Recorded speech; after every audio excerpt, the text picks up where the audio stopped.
Hello everyone, Lothlorien here, and welcome back to the Edain mod, where today we're going to be ranking the largest roster of heroes, if you include the Ents, Lothlorien, which is my favourite faction in the Edain mod at the moment, and has been for at least a few years now. And, we've got a large mixed bag here. And for anyone who doesn't already know how the ranking system goes, between A and E, A is perfect, B is good, C is average, D is below average, and E, I believe they need a rework. And let's have ourselves a quick look at everyone. So we have, firstly, Rumil and Orifin, which I'm ranking as 1 because you recruit them as 1. And they are, for me, without doubt, a D tier. Definitely below average for scouting heroes. They can become. They've got. Well, actually, no. Let's not go too much into their abilities. Let's first talk about how and why are they two separate entities, and why are they recruited as one? Because they're brothers, basically. They share combat experience, reveal hidden enemies nearby, and can use their skills simultaneously while both are selected. They're meant to be a mix of combat and scouting potential compared to like Merry and Pippin, as we've said in the past. They're not as militaristically able as other heroes of the scouting variety, but Rumil and Orifin are also meant to be kind of scouting but also damage dealing.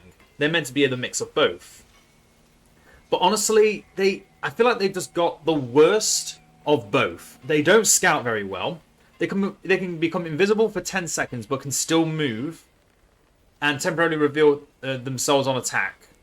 They can move a lot faster with their wind run ability, which is good. But yeah, this is their only way of protecting themselves, is to make themselves invisible for a few seconds, but also are able to just walk around, which unfortunately does not save them as often as you might think. And now just looking back in shame, now let's have them face forward. They then, at level 3, get Lambus, which means they can heal themselves for half their health points at level 10. And then finally they have the Blessed Weapons. They do increased damage and knock back enemies for a short time when it is, I believe, Orifin. Rumil even gives bonus damage and knockbacks for a short time. Also, yeah, deals increased damage and knocks back for a short time. But considering how little damage they already do, it just feels like they really should have gone more into scouting than into trying to fight. I feel like that could have made them better, in my opinion. The healing, yes, I get it. That's a cool thing. That's what scouts will do. But why just themselves? Why not allies as well? I don't know. I feel like these two could definitely be more focused on fighting in combat. Even with the Gifts of Galadriel, which we'll talk about more later. You can see they're currently wearing it. Even when they're not wearing the Gifts of Galadriel, they're still really squishy. Just like every other scout hero. But they don't have the fighting power to really do anything else after that. There's some scout heroes that can do quite a lot in combat, and unfortunately these two, though they're meant to be able to, I don't think they can. I don't think they stack up as well as others do. Next up is the most well-known of the brothers, is Haldir, who is his own hero. You could get him from having one border stronghold, which is where you get your basic marsh wardens. He can swap between a sword and bow, and if you want him to not just go and die in melee, you should always swap him to his bow from time to time. And before we go any further into this, I believe he's B tier. I think Haldir's great. He's in a great position now. You've got move on scene for 30 seconds. All allies near Haldir are camouflaged, which may not mean too much for other factions, but for Lothlorien, the Ambush of the Wood Elves ability requires you to be able to be camouflaged, invisible, stealthed, so then they can use their ambush ability for bonus damage. Also, you can see the mist that's over Haldir at the moment. Then, if you've got his bow out, you can use his arrow, becomes the Blessed Arrow once you give him the Gift of Galadriel. You can just deal a lot of damage to a single entity, which is good and all, but similar to what I said about AO and Smite, hitting one target for a massive amount of damage doesn't do much. But thankfully it does have a second effect of enemies cowering in fear. Now, a lot of enemies do actually have fear resistance, thanks to a lot of heroes granting fear resistance. But having a wider radius Blessed Arrow shot and just causing fear, and also perhaps sniping down a troll or even a hero if you get lucky with a hit, can be really good. Then you have at level 6, Howday does gain some extra armor from wearing armor instead of his scout attire, and also gives nearby allies more damage, which thankfully he can swap between sword and bow with ease, so that extra damage can be used either with Galathrim in melee, Galathrim in range, or your basic March Warden units in melee or range. And then finally you have the Border Sentry, which I love this ability. This is honestly what makes him B tier for me. He can just summon some extra dudes. And these extra dudes are permanent. They are they're camouflaged all the time until enemies come close to them and they start attacking. And these guys do some really good work. These Lothlorien warriors have saved my ass a lot of times when I'd wanted enemies dealt with in a choke point.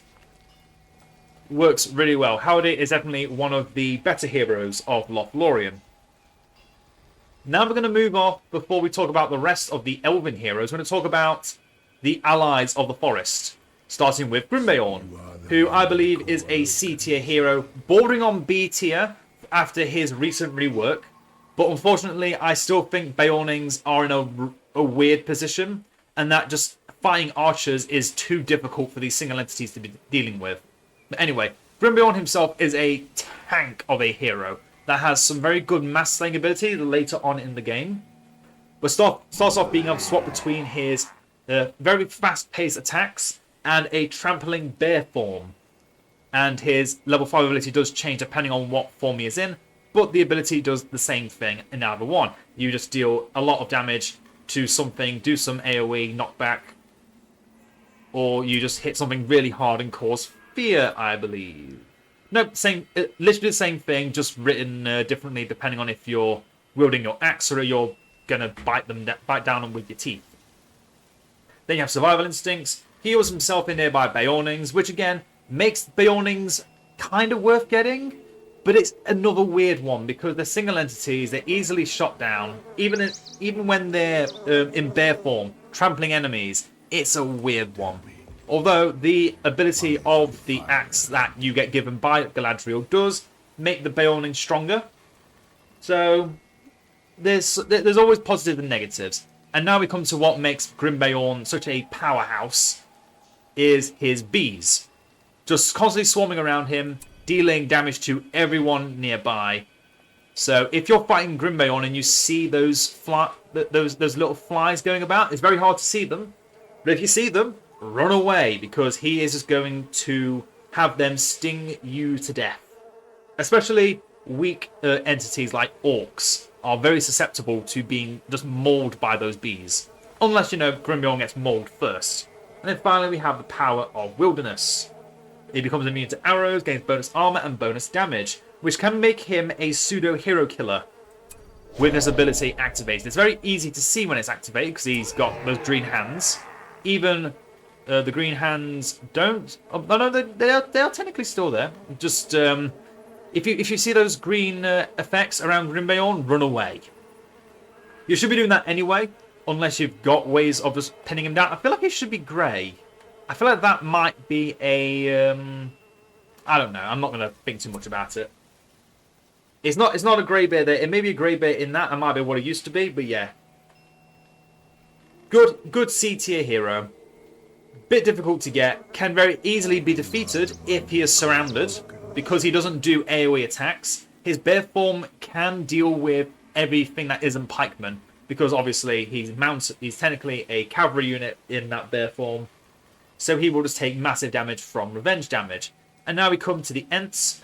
Some people might not see these as like full heroes like these other heroes here. And that's why I'm going to basically just put them both at C tier. They're average heroes. You get them from your Entmoot because you want to be using your cool little Ents, doing some massive siege damage, destroying the enemy base. I understand it. I've done that from time to time. I've needed these guys from time to time, but I normally don't really bother with them unless I really need to destroy an enemy base. Quick Beam's whole deal is that he moves a little bit faster than everyone else, does more damage with his rocks, but also can summon Treebeard a little bit quicker as well as other Ents. So you could put Quick Beam at B tier if I wanted to, but honestly, I'm just going to put them both at C tier because they only have one ability each, except for throwing stones. Treebeard has his leadership aura for Ents, is giving an extra armor, damage, and attack range, and can also summon some Ents with his Guardian of Fangorn ability, summoning a little Enmu and a little Ash Ents to just go around stomping things, which is always a cool thing. But yeah, very weak to Piemen, very weak to fire arrows. They're Ents, so it's expected. But yeah, they are good in a pinch when you need them, but otherwise I barely ever make them. I never find the time to make these Ents. But they're good. They're average. And now we come back to the rest of the heroes for the Elves. Starting with Thranduil, the King of Mirkwood, who is, for me, a C tier. He has 3 different stances similar to Denethor, Lothiriel, Malbeth, Theodred. He can go with his staff for a defensive form. He can knock back enemies in, unfortunately, not in AoE. So this one just can hit one enemy back each time. This stance is kind of a weird one. Use it only against like heroic units that need to just be put down for a bit, because he is meant to be like the tanky hero. But honestly, I do feel like his basic sword stance for basic attack speed boost is what you would prefer. But also the double sword stance, if you want to do AoE damage, this is the way you do it. If you want to have a pseudo mass slayer in your roster, and you don't want Grim Bayorn, because you can't keep the Bayorning homestead alive long enough, aka me, you can also use the double sword stance to reduce your attack speed whenever using it. Then you have the Elven King of Mirkwood. Nearby allies have bonus armor, and then you can activate it to give them bonus damage as well.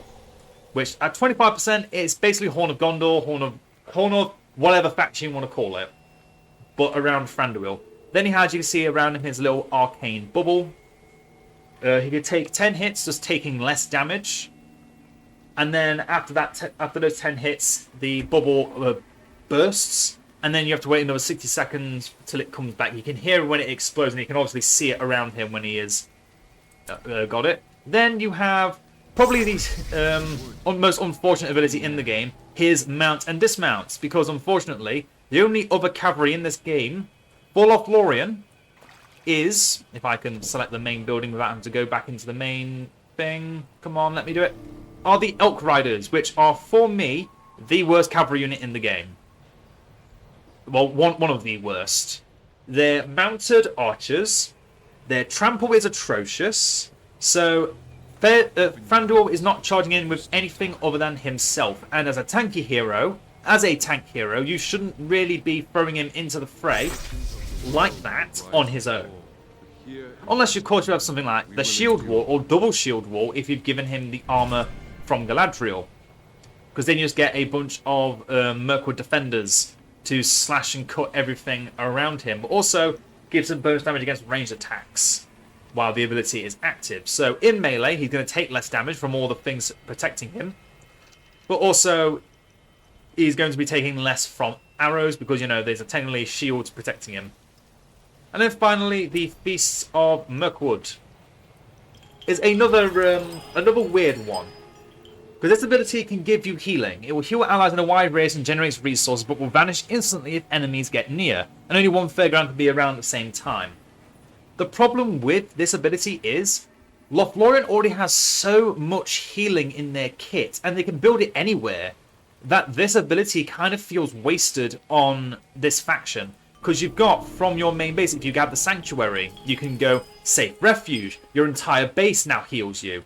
You can get the wine orchards from Thranduil's halls, the Mirkwood Hall, which is your well for your faction. You can build a Malorn tree and make it a blessed tree with refuge in the woods. You can use your middle tier power, Elven Wood, and give it refuge in the wood to give healing and regeneration around those trees. It's just, this is a really cool ability, don't get me wrong. It's really nice.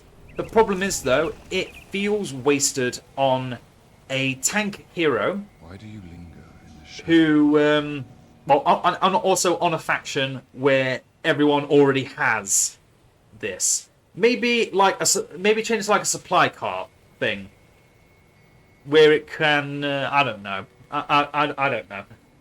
Supply cart, give your units silverthorn arrows. But yeah, it feels like for the Feast of Mirkwood, the fairground, it doesn't fit in with Lothlorien, unfortunately. It's just another healing post. You can already get lots of them as Lothlorien, more than any other faction, in fact.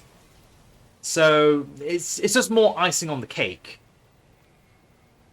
But next up, we have his son Legolas, one of my favourite heroes, even all the way back from BFME 1. Has not changed much at all since then. In fact, they only gained one new ability, the Elven Eye. If anyone that remembers Legolas back from BFME 1. Alright, B tier, if I didn't already say it, I've already forgotten. He has Hawk Strike, hits one enemy with 2 arrows, but also AoEs everything else around it. Really good. Can swap to his swords for a short time to gain bonus armor. Sadly, that does cut off 3 of his abilities, so that makes Knife Fighter very iffy. Although the fact it does mean he could do damage in an area is very good. But you know, fighting from range is what you prefer. Only use this when you are already in melee. Otherwise, don't. Then you've got Elven Eye. He gains bonus sight range, weapon range for a short duration, and nearby enemies cannot be hidden. The problem is, Lothlorien, again, it's another thing of this faction already has full map-wide vision. All this is going to give me is sight on Gollum. Because other than that, you can use it to give Legolas some bonus range, which will put him at being able to shoot further than nearly everything else in the game. Great. So now he's all on his own, isolating, getting killed by cavalry.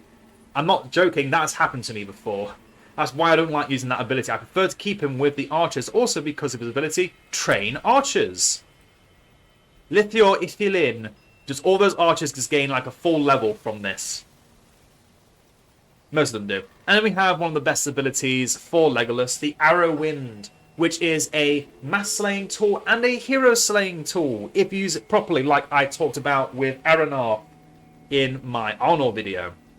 Legolas is definitely up there for killing heroes. However, there is one above him in hero killing potential, and barely anyone can stop him when it comes to hero killing potential. What I call the strongest hero slayer, Celeborn, and he is still A tier and top tier in my opinion. Even with taking Galadriel and her gift out of the question here, just Thranduil in his robes is still amazing. Lord of the Golden Wood. If an enemy hero is nearby, he gains bonus damage and armor. Every other additional hero after the burst gives half of that extra value, and that's just bumping up every single hero. If he's surrounded by 5 heroes, that is 40% damage, 30% armor. I think. I've already forgotten what I said. What was it? 5 heroes? 5 heroes. So that's 20 plus 40, that's 60. And 10 plus 20 is 30. I got it. I got it in the end. 60% damage, 30% armor. And then we could take into account his bonus attack speed and experience gain. So whenever he's munching on a hero and they die, he's leveling up faster to get the protecting wind. He is now immune to enemy arrows, gains knockback resistance, and moves faster, so enemies cannot run away from him. And add just more fuel to the fire. The Squall ability just throws everyone back into his face. Every hero gets pulled in, triggering Lord of the Golden Wood to be even more powerful. And then at level 10, he can just make all his other abilities even stronger. For 30 seconds, all his abilities have stronger effects. Let's have a look what they are. Shining Blade, bonus attack speed, bonus damage, bonus experience. The experience bit doesn't matter. Moves fast and passively damages nearby enemy units. And then drags enemy heroes that are within the range, Lord of the Firstborn, to his position and damages them. His blade starts to shine. He gets the winds of got the silver leaves surrounding him. And then you see that flash, and every enemy hero around him just suddenly disappears into the mists. Celeborn, beautiful hero. One of the best heroes of Lothlorien, if only beaten by the faction leader of this faction, and another A-tier hero, Galadriel. She is amazing. Not even taking into account the fact she has 2 powers revolving around her ring hero states that you can activate at any point. And then if you have the other one already activated or already have the ring hero state, they just give you even more. It's amazing. But this is just talking about her base kit we're talking about right here with her being A tier. Light of Lothlorien make enemies flee in terror around her or any hero that has been given the gift of Galadriel. You can see here it works on around all of them, not just her. Then we have the gifts of Galadriel, the gifts of Lothlorien as they're actually called. So, Orphan and Rumil, elven armor that drastically increases their defenses. Sadly, not drastically enough. Then we have Haldir with the Blessed Arrow to deal more damage and a larger radius of the Radiant Arrow. Celeborn, lordly armor that increases defenses and damage. Thranduil, royal armor, an additional row of palace guards for his shield wall. As you notice in Thranduil's ability, it was to shield walls. And it's a basic ability, it's only one. Beyond measure. Then, who next? Legolas, Bow of the Galathrib, that increases damage of Hawk Strike and Arrow Wind. Just turns Legolas's already OP abilities into hero-slaying tools. Incredible.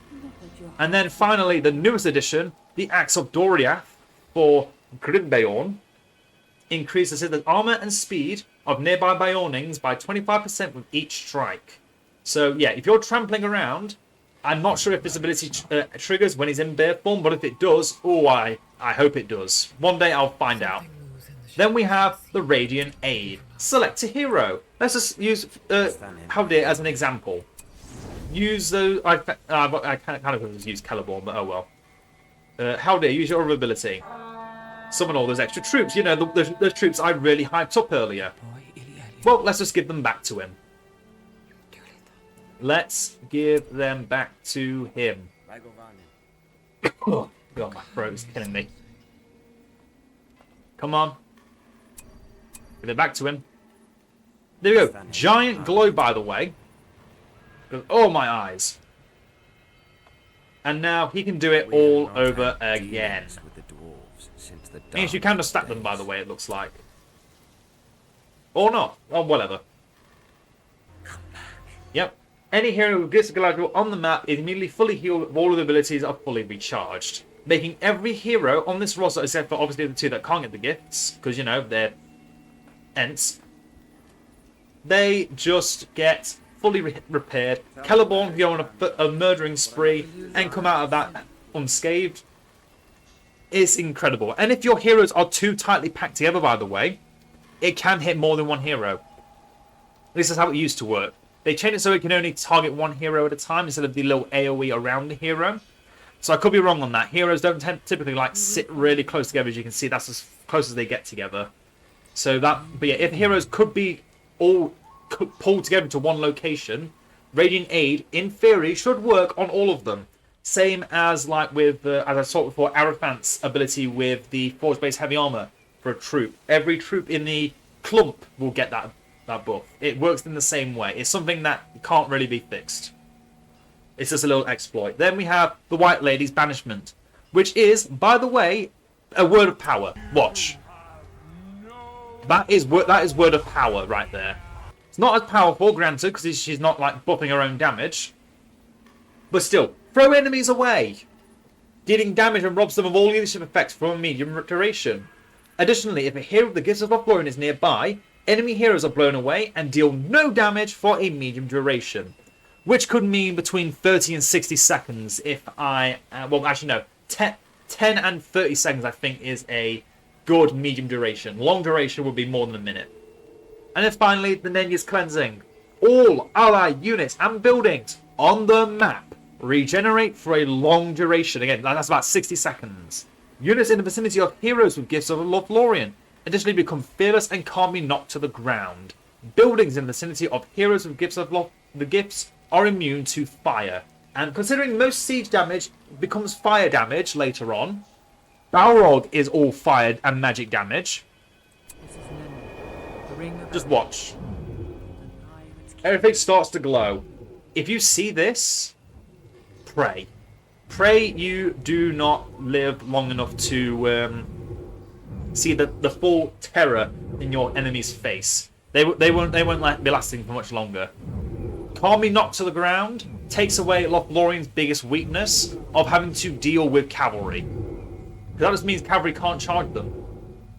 That means they do no damage. Your Galathrim, all on archers, are going to murder all those cavalry. Because magic damage doesn't care what you are. You're going to die. Yep, Galadriel is the perfect faction support. Mostly hero support incentivized. Obviously, the Gifts of Lothlorien does have a pretty long cooldown. And if the hero you're targeting is moving around a lot, they're not going to get that buff. For example, if I was moving around like this, I could accidentally lose the gift. That is what's happened to me in the past a lot with Lothlorien, and I've hated myself every time that happened. They might have fixed it, because I noticed that aura did kind of follow you. But yeah, don't risk it.